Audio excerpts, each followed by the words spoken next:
大家好，我是文中业。我们说起草原上的人物第一个想起的肯定是成吉思汗。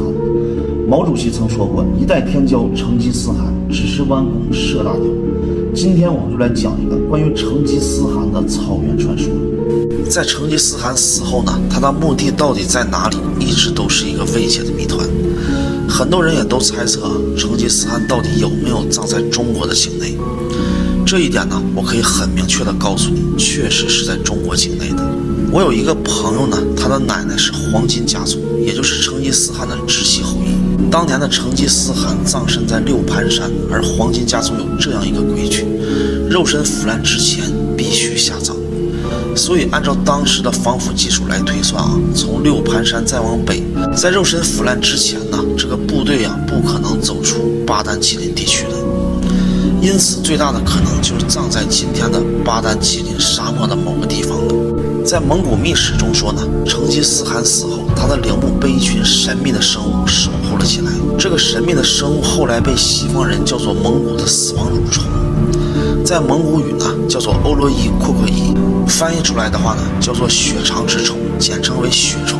还有传闻也说了，黄金家族有一位祖先叫做单兵巴扎尔，他是1922年的蒙古的总理。他有一次喝多了，在酒席上向西方世界第一次透露了关于血虫的故事。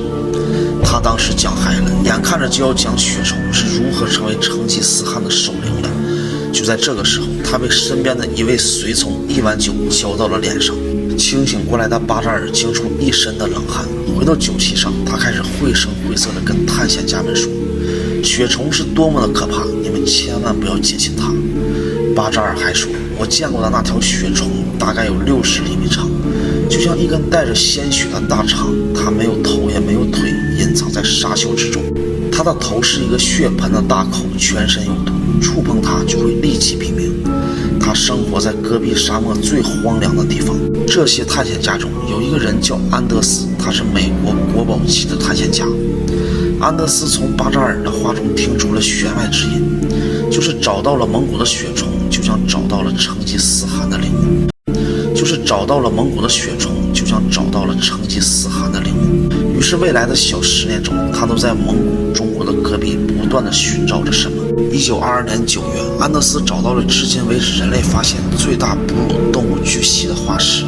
1923年的7月，安德斯又找到了恐龙蛋的化石，这是人类首次发现的恐龙蛋化石。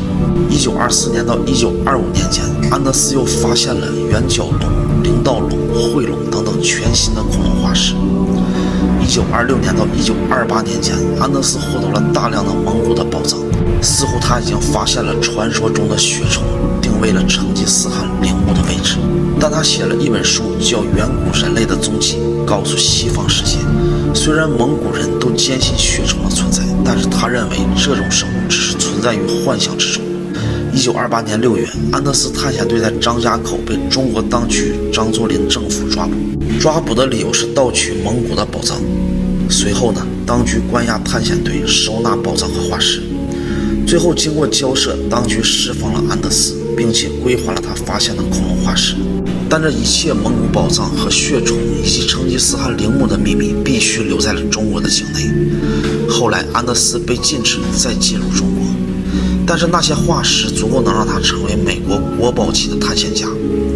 1932年，安德斯又写了一本书，名为《新征服中亚》，书中再次介绍了血虫，书中将血虫称之为蒙古的死亡蠕虫，说它生活在戈壁中最干燥、最多沙的地区。从此以后，血虫成为了西方探险家梦寐以求的秘密，因为大家只要找到它，就能找到成吉思汗的陵墓。直到2003年，又开始流传了一个新的都市传说，说有一个德国的纪录片制作组在巴丹吉林遭到了血虫的袭击，2人死亡。事后呢，消息被封锁了。故事大概是这样的：在1998年间，美国国际探险旅游博览会上，中国唯一获奖的项目就是最美沙漠巴丹吉林。从30年代到00年代，西方人始终对神秘的蒙古、神秘的巴丹吉林充满了好奇。在03年的时候，德国电视台派遣了一个10多个人的拍摄组前往巴丹吉林拍摄纪录片，导演呢叫做费兰克。他们在蒙古族司机的带领下，试图进入沙漠中最荒凉的无人区——拜辛高勒海子南边的沙漠区域。他们去寻找沙漠狼的踪影。3天后，拍摄组一无所获，补给也快用完了。到了第4天凌晨，导演安排2辆车去沙漠外面购买补给，然后1辆车继续进入沙漠最荒凉的地方。这辆吉普车上面有4个人：导演弗兰克、副导演、摄影师，还有蒙古的司机。下午的时候，他们开到了一个湖边，怪事开始不断的发生。首先呢，沙漠里竟然下起了雨。随后他们发现湖边有3头狼的骸骨。蒙古司机一看就说不妙，狼是非常狡猾的动物，如果他们遭到了袭击，绝不可能3头都死在一起。自己还没有听说沙漠里什么动物能一次杀死3头狼，除非有猎人。但是导演弗兰克管不了那么多的了，他现在很兴奋，因为这里有狼，自己拍摄计划总算是没有落空。弗兰克让摄影师去找这个地方，把这3头狼给埋了，自己和副导演商量接下来该怎么拍摄。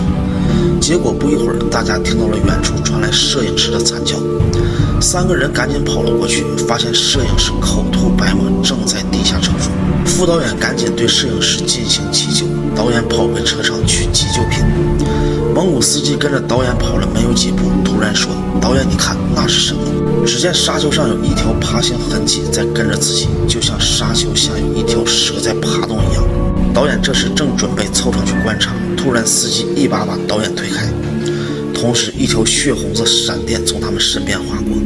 导演和司机发现这是一条大约2米长的血红的蠕虫，头的位置是一个血盆的大口，没有眼睛，全身都是锋利的牙齿。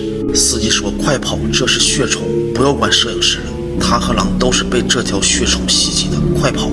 导演和司机这时跑上了吉普车，眼看着后面的副导演被窜出来的血虫一口咬住，瞬间倒地，只叫了一声就开始抽搐，然后血虫又钻到了沙子里，开始向汽车这边爬来。几秒钟的功夫，血虫又来到了汽车前面，探出了头。